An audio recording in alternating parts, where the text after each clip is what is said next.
Have you ever made a new friend and then you just can't wait to hang out with them again?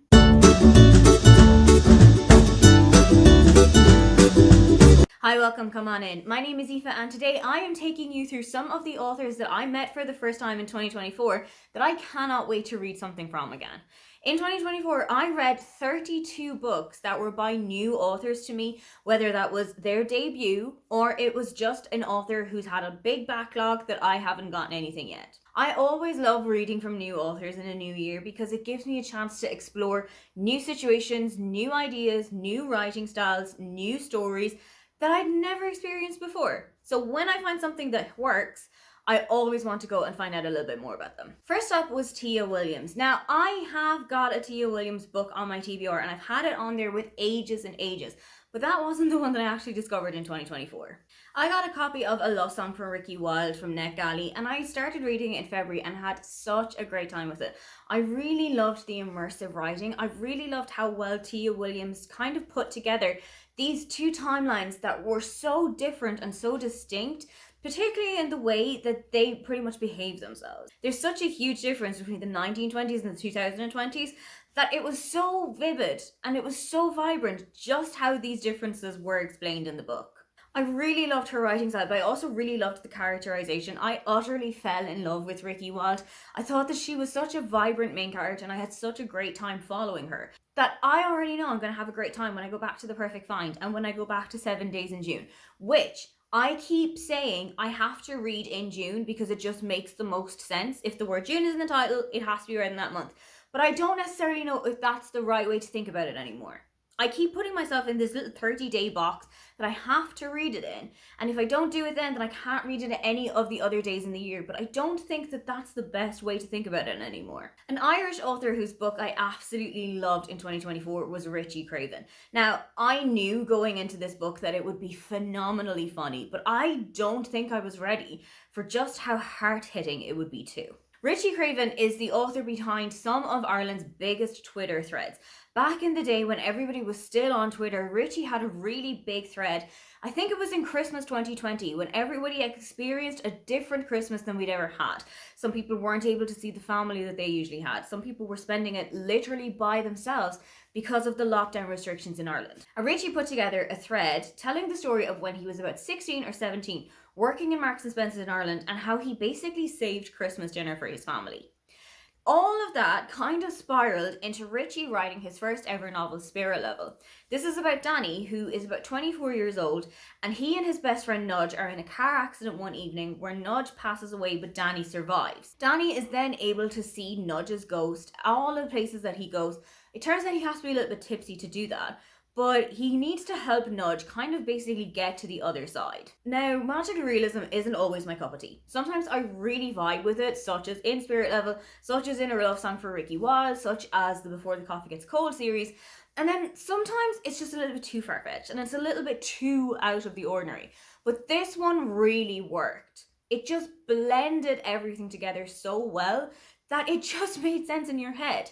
That Nudge would be coming to visit Danny and that Danny would be able to interact with him in ways that nobody else was. I don't know if Richie has anything else in the pipeline for the next couple of years, but if he does, I am definitely ready to go and pick it up.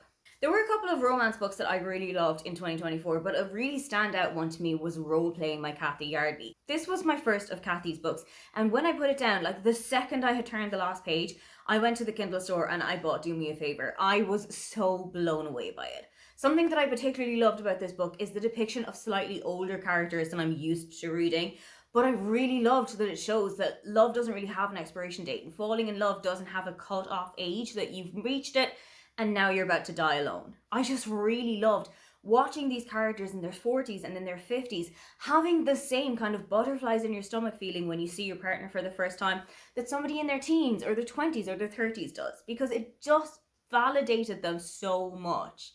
I also really loved the video game playing aspect to it. I'm not a big gamer. Like, my gaming experience is The Sims or Stardew Valley.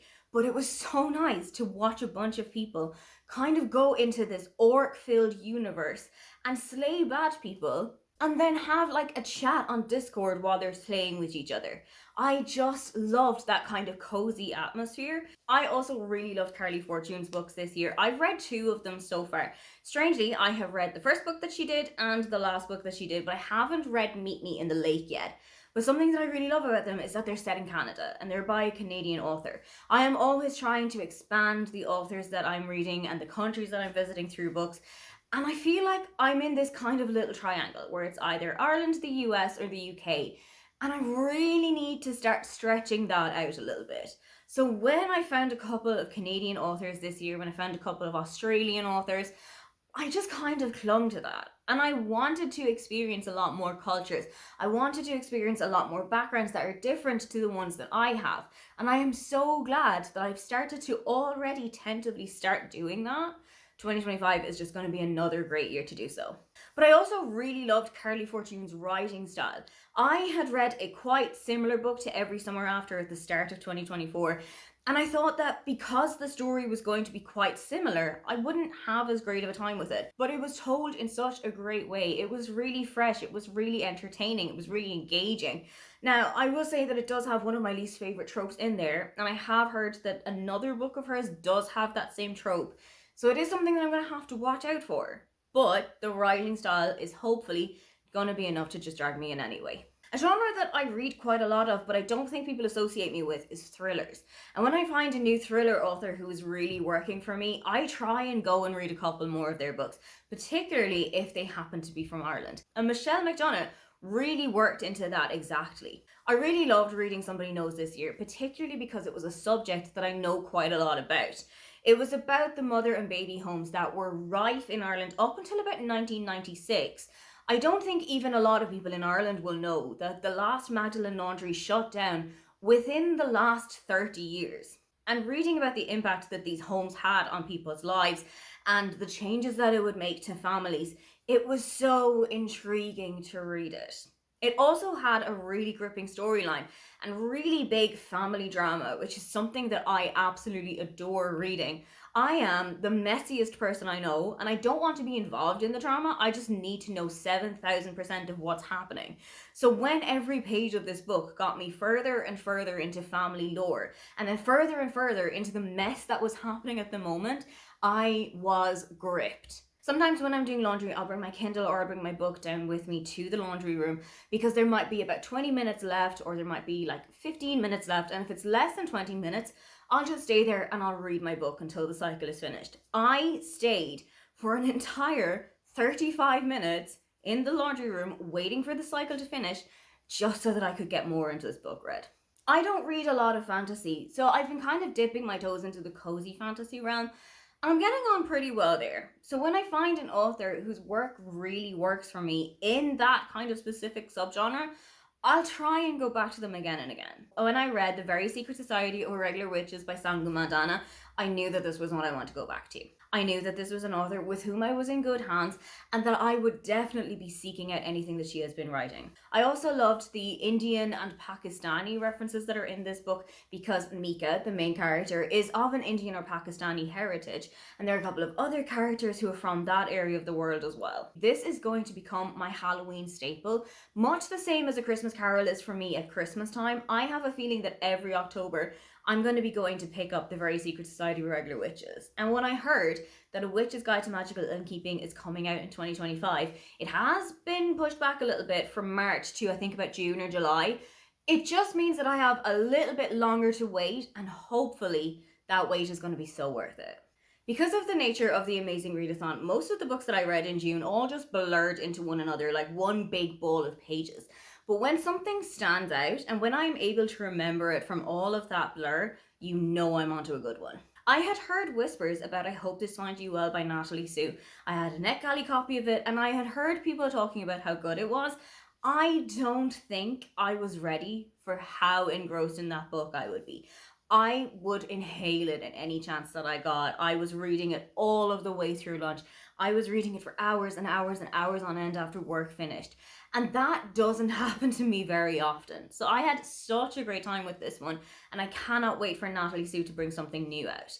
I really enjoyed the drama of that workplace where you've kind of said something that you shouldn't be saying, but there was also this underlying level of subterfuge that I just think was so engaging and engrossing. Because, as I said, I did read it in June, there are some parts of the book that kind of blur into one another with other books from me. So this is definitely one that I'm going to have to go back to and read it again at my own pace. Now that I'm not reading it in order to stack up points for a team, or I'm not reading it in order so that I can get this finished and go on to another book for a sightseeing round. Now that I have all of the time in the world, this is definitely one that I'm going to try and revisit in early 2025.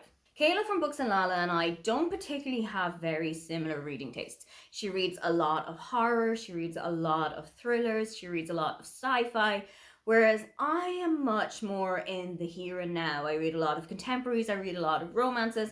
I will go to historical fiction and I read a lot of contemporary fiction. When she kept going on and on about The Husbands by Holly Gramazio, I knew that I wanted to have it based solely on what the idea was. It's about a young woman named Lauren who comes home one day to find her husband sitting at the kitchen table waiting for her, which would be fine and good if Lauren wasn't single. So it was a real kind of question mark as to where this man had come from, how he had gotten into her home, and how it was that she'd end up married to somebody that she barely even knew. It turns out that her attic is kind of like a magical portal, and by the end of the book you figure out what it is that's going on and how it is that all of these men are changing every time that they go up to the attic for something. I was spellbound by this book. There were so many questions that I kept having time and time again with this book that within a couple of pages were all answered so quickly that I just felt like I was vibing so well with Holly's writing because I was able to tell where she was going to bring me. And you might think that that kind of predictability is a little bit boring, but for me, it just kept me on my toes because I felt like as soon as I'd figured something out, or as soon as something was kind of flashing in my mind, Holly would take my hand and lead me down a path that she wanted to bring me to. I also had a really great time with Rewitched by Lucy Jane Wood this year, and I am so excited to see if something else is going to come from her. I'm not just saying that because one of the side characters in this book was called Aoife, but I feel like this was such a great inversion of magical people living in our real world and just getting along with their daily lives. I also really enjoyed Bella as the main character. I found her so engaging and so engrossing, but also we were in quite similar situations when I was reading this book. Bella in the book had just had her 30th birthday, whereas when I was reading it, I was 32. But we were both kind of in this, I don't know what's going to happen in my future situation.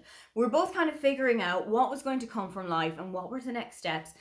And I just really enjoy connecting with characters in a way like that. When I see myself in a book, not just because of the representation, but also because of the things that people are going through, it just brings me so much closer to the story. Finally, if you told me at the start of 2024, a new author that I would have a great time exploring is Chuck Tingle, I would laugh in your face.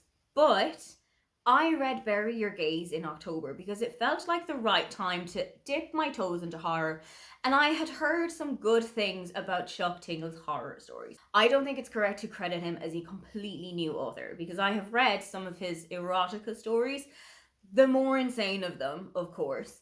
But I feel like this is such a new venture for Chuck Tingle, it almost feels like a totally different person is writing them.